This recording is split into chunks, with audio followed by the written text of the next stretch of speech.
More and more lately, I realize that there's a great search for happiness. Searching for happiness through motivational YouTube videos, new clothes, computer, or social media. But the thing is, none of those things can make us happy.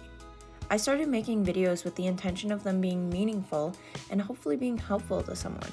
Even if they help just one person, they would fulfill their purpose.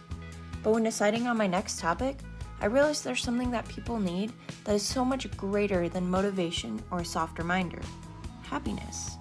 Lately, I've been noticing more people frustrated, more people annoyed, and more people complaining about the little everyday things. And these are even just strangers I encounter and ask how their day is. Some people think happiness is in the job you have.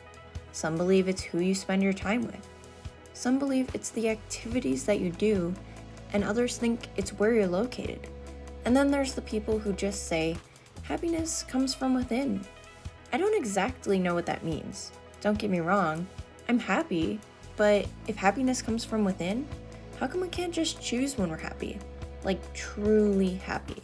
How do we keep that feeling even in uncertainty, even in hard times, even in the moments where nothing seems to be going our way, but life is still mostly good? If I had to guess one thing, it's that everyone wants to be happy in life. I know, bold statement, but I believe it to be true. I think we're searching for happiness in all the wrong places. I've had Gretchen Rubin's The Happiness Project sitting in my closet collecting dust for a while now. I did as I do with a lot of books. I read roughly to the second chapter, and I put it down. And for this one, I put it down for about 7 years.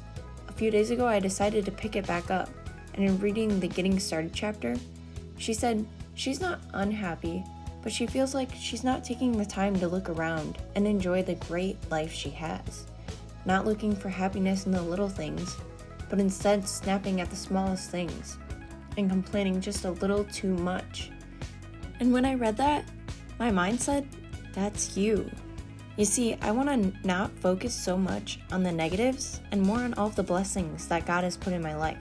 So I'm starting my own happiness project, so to speak, a search for enjoying the little things in life and not stressing out when something's not going my way, a search to make the world just a little bit brighter, and a search to hopefully help others in their journey to happiness. In my search, I thought step number 1 needed to be things that I could physically take care of. Things like cleaning up my computer files, decluttering, and even just exercising. And I thought that step number 2 needed to be things like mindset shifts. Knowing that I'm not going to have everything all figured out in life, and that's alright. For step number 3, I decided to figure out what I want to gain out of this project. I want to make more time for my passions and hobbies. I want to just say yes.